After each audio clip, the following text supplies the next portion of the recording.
ADHD will get you, man. All right. Looks like he's not on. We will move along.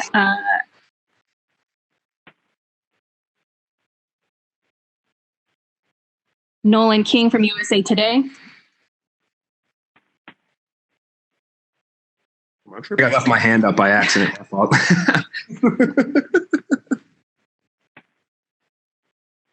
All right. It's Caroline Pierce with BT Sport. You've been unmuted. Caroline? Can you hear me? It's Caroline from BT Sport. Yes. Yeah, okay. Great to talk to you. You've been probably one of the most active fighters all of last year. You've been used to that UFC crowd, that energy. I just want to know from a personal perspective, do you feed off the crowd and the energy? You know, what's more preferable for you? Obviously, you're going to adapt here to what it is, but what do you prefer? You know, I don't really have a preference, honestly, but I would say that I'm a different kind of athlete, man. The crowd for me is more off the field, outside the octagon. Like I feed off the crowd when I'm living my everyday life, when I'm in the gym. You know, it comes with being a celebrity. It comes with being one of the best athletes of your time. You know, and that's where I get my energy from. But as far as when I step into the octagon, it's nothing but me. It's next level thinking, it's next level anticipation, and it's just tunnel vision for 3 rounds. And being so young in your MMA career, you know, you've taken a couple of losses, you've got some wins. How do you feel like you've evolved as a fighter so far? And with that, what do you want to showcase this Saturday night? You know, I don't even think this one's gonna be a showcase, man. Coming off of the last fight, I have a little to prove, I feel like. And I think this one's just gonna be about me having fun, me going out there and having one of those, you know, in between fights to where I can just be myself, throw some haymakers, meet in the middle, get a little reckless, and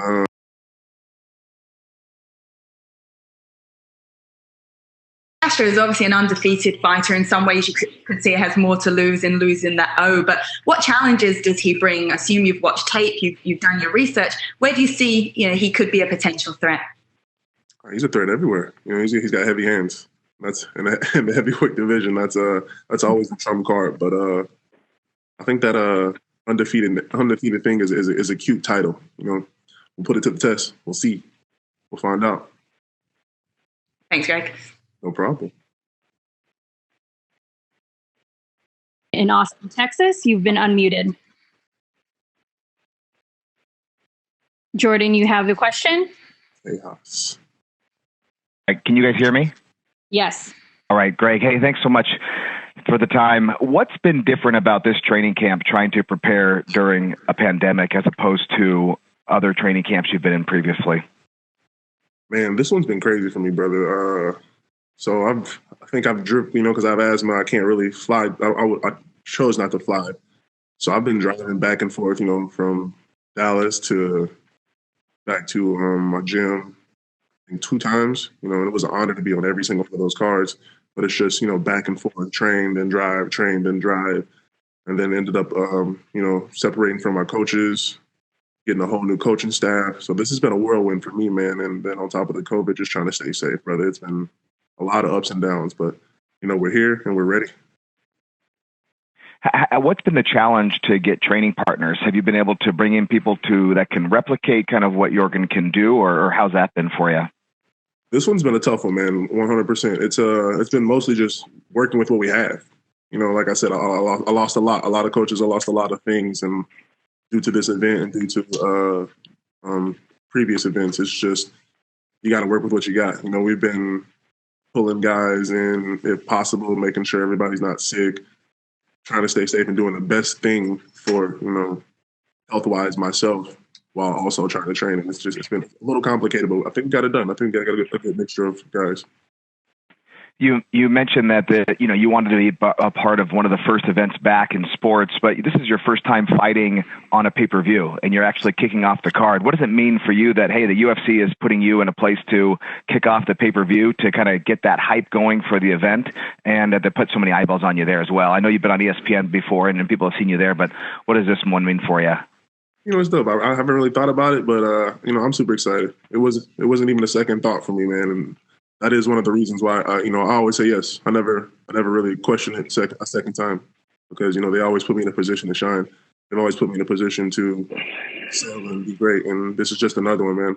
Greg Hardy is the man of first. I'm breaking records, we're taking names, and this is no different. Awesome. You mentioned that Greg Hardy's a man of first, but when do we see the Prince of War? What time does the Prince of War come out on Saturday night as he gets ready for the fight? Oh, it's coming soon. Cut a little bit of weight, rehydrate, get my pretty face, put it away, get the goon face on, then it's war. Think about Friday night. We get ready for an execution. All right. Thanks so much for the time, guys. Jay Anderson with Cage Side Press, you're next. I'm a good-looking guy.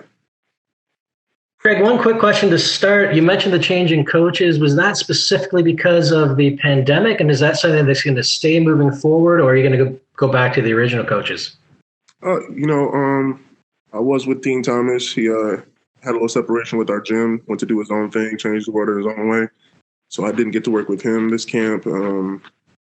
Daniel Jolly had to go do his own thing in his own way as well.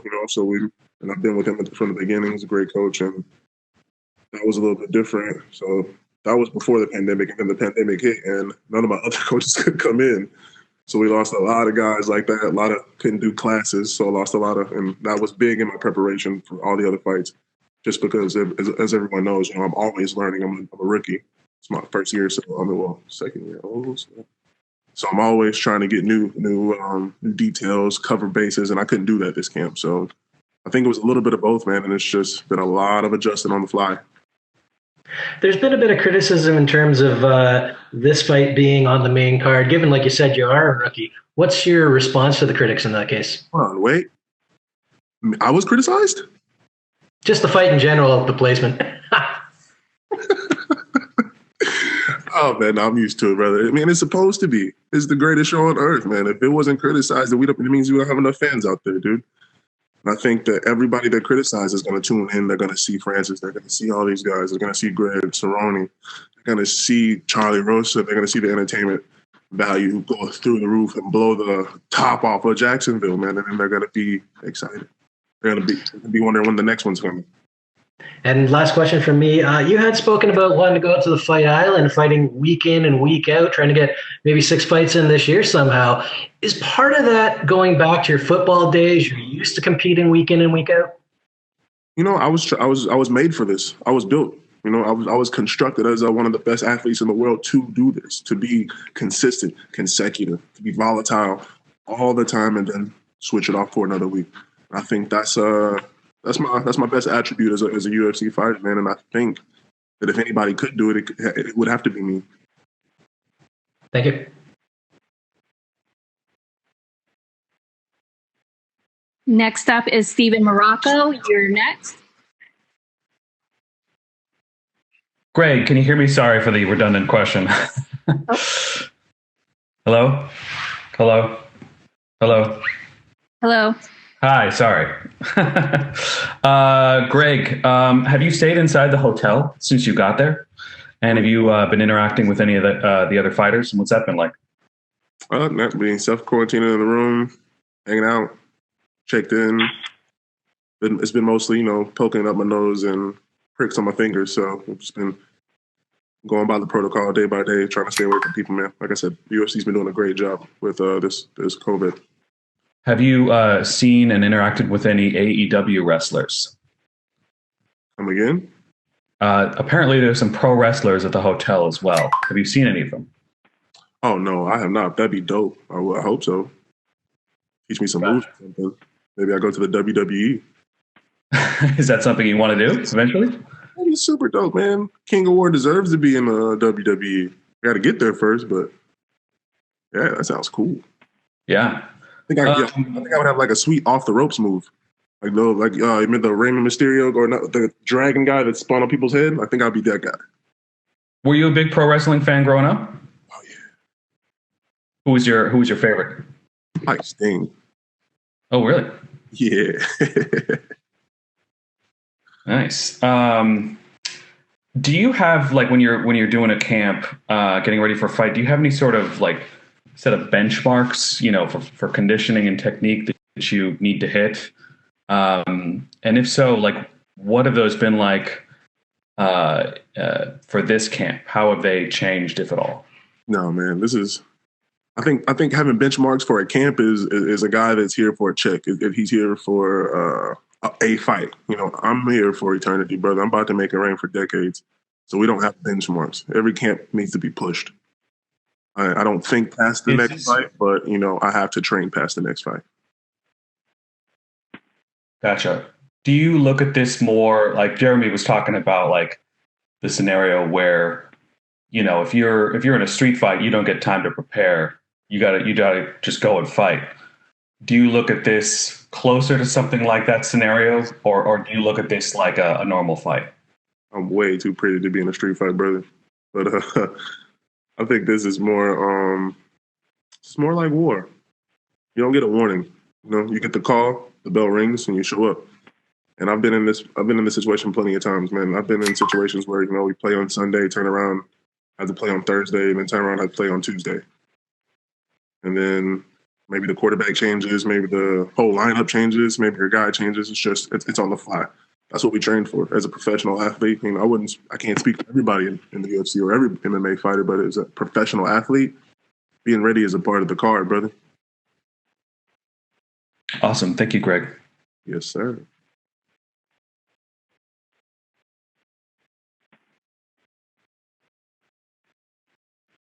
Next up is Ezekiel Bergonzi from Super Luchas. You've been unmuted. Hello? Yo.